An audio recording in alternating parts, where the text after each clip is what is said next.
From the PEP Radio Newsroom, this is the Lunch Hour News Blast. LGBTQ Nation is reporting that Disgraced ex-gay MAGA provocateur Milo Yiannopoulos admitted he regrets mainstreaming homosexuality in the Republican Party in an interview released last Wednesday with anti-LGBTQ plus former Fox News host and bigot Tucker Carlson. Yiannopoulos, who was ostracized from Republican circles after his comments seemingly supporting child rape, publicly renounced his homosexuality in 2021. I didn't realize you could do that. He told Carlson that homosexuality is caused by childhood trauma, that gay activists invented the idea of sexual orientation as a fixed identity, and that his Roman Catholicism helps him stay away from demonic homosexual promiscuity.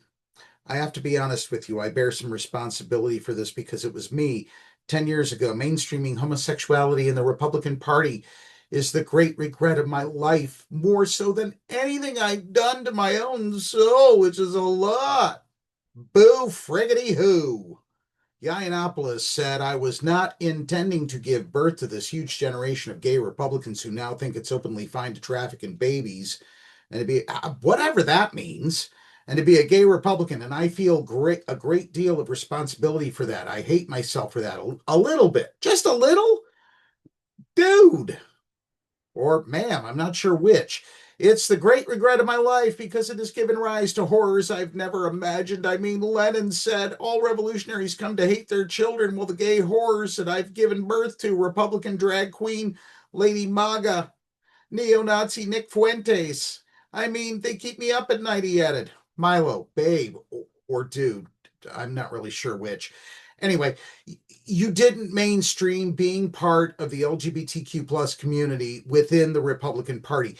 I'm not sure if you knew this, Milo, but Grindr crashes whenever Republicans come to town.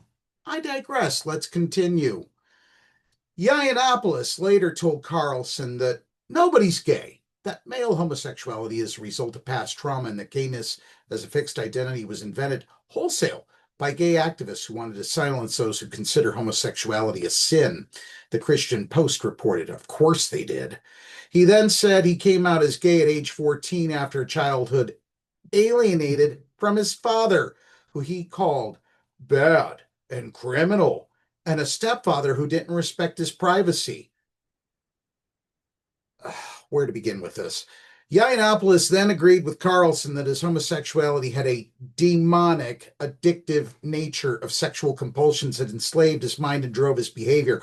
Yiannopoulos then said that there are many closeted conservatives in Washington, D.C., and that homosexuals have a sinister bit of magic to compel others to fall in love with them or make people throw themselves off a cliff.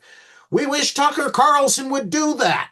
That is exactly what he would do, but he won't. And that's what I think homosexuals are seeking, because they are so powerless in their own lives and have this understanding that they are broken people. No, we don't. No, we don't. Without agency over their own sex lives, over their bodies, Yiannopoulos told Carlson, like, I don't even have control over me, but I'm damn well going to have control over you. That's, I think, a lot of it. Look, that's all the bullshit any of us should have to put up with in an hour, which means that the news blast for this hour is over. If you want to read more of this drivel from Milo Yiannopoulos, by all means, check it out. It's over on the LGBTQ Nation's website, not on ours. You can read it there. We have zero intention of giving this idiot any more time than we already have. Up next, we have the Meadville area weather forecast here on PEP Radio.